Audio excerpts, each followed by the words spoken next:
Hey, Mark Meldrum, Meldrum's Monster Garage, and just a midweek update, just to tell you how things are going and kind of talk a little more detail about what happened to the 66 Chevelle on the way home from the Columbia Car Show. But before I get into that, I want to thank the club for the recognition plaque they gave me.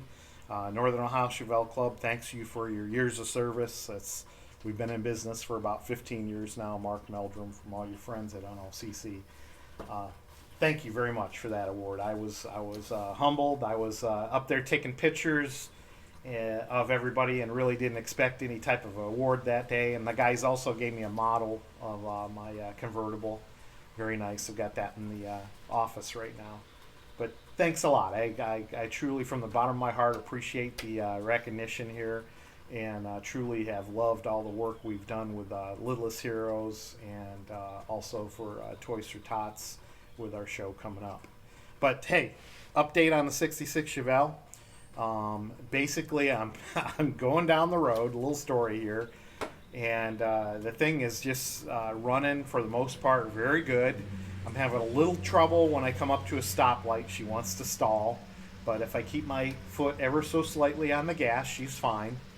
But what happened was I heard a little clunk under the engine compartment, and and everything kept running fine. And I was like, okay, let's keep going. I only got about 3 more miles to go down the road. Let's make it home. And then, floof, the car went dead silent. It was rolling nice, so I continued to roll past, if anybody knows, Dairy Queen, the entrance to Eaton Estates there on Route 82, and there's a little apartment complex. I think it used to be the Humpty Dumpty Bar. Basically pulled into that apartment complex, rolled in there, and stopped all nice and safe, and I didn't have to pull off the side of the road. I was actually in a nice little parking lot, so thank God for that. And I happened to stop right across from my buddy Craig Ruth Restorations, and I saw him kind of milling around in his garage over there across the street. So I popped the hood. I looked at this thing, as you know, basically saw what happened real quick, and then ran over to try to get some help before he closed up his garage. And basically what happened was there's a wire that goes to the air sensor, airflow sensor, and what had happened is it kind of flopped around a little bit and wedged its way under the pulley. Now, fortunately, it didn't wrap around the pulley as the pulley went around, but unfortunately, this is idler pulley, so it doesn't take much force to stop these. And basically, the belt was going around, the pulley was not, and the wires were sandwiched in there. I think there's about 4 wires that go to that sensor, and basically it burned all the insulation off of that wire, and it burned up this pulley. I don't know if you can see that, but this is a plastic pulley, and it burned that up quite a bit. So I thought, hey, we can get this thing going, you know. So I ran over there. I had a few tools in my trunk. I wasn't completely inept, but I did run over there to make sure that they could kind of help me out. Called Uncle Larry to get some help too, and of course he stopped on his way. But basically we pulled the wire out. The belt was kind of shredded a little bit. I just went up to the parts store and ordered a new belt tonight, and I did get a brand new pulley for it from Summit Racing, and we're all set there. But it stripped the wires off, and fortunately it didn't break any wires. So we put some black tape on the wire, and we took some zip ties and made sure that wouldn't happen again. Got the wire out of the way and made sure it wasn't close to any pulleys.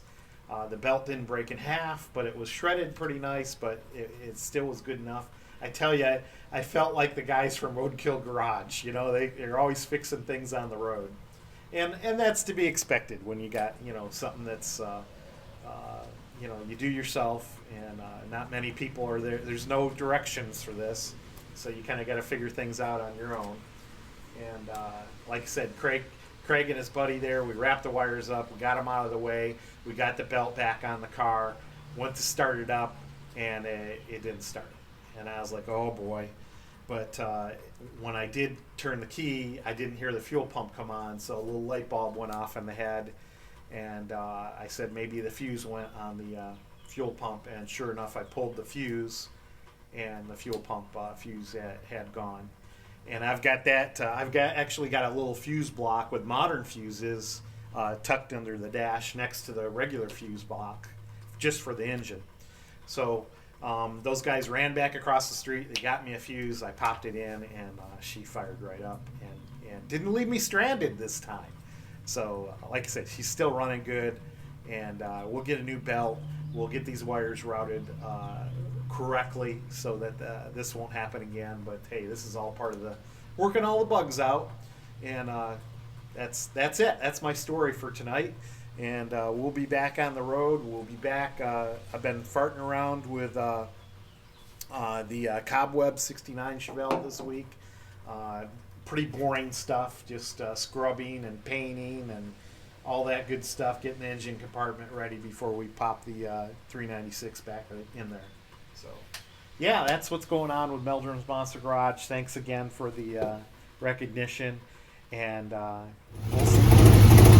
All right, we're back in business.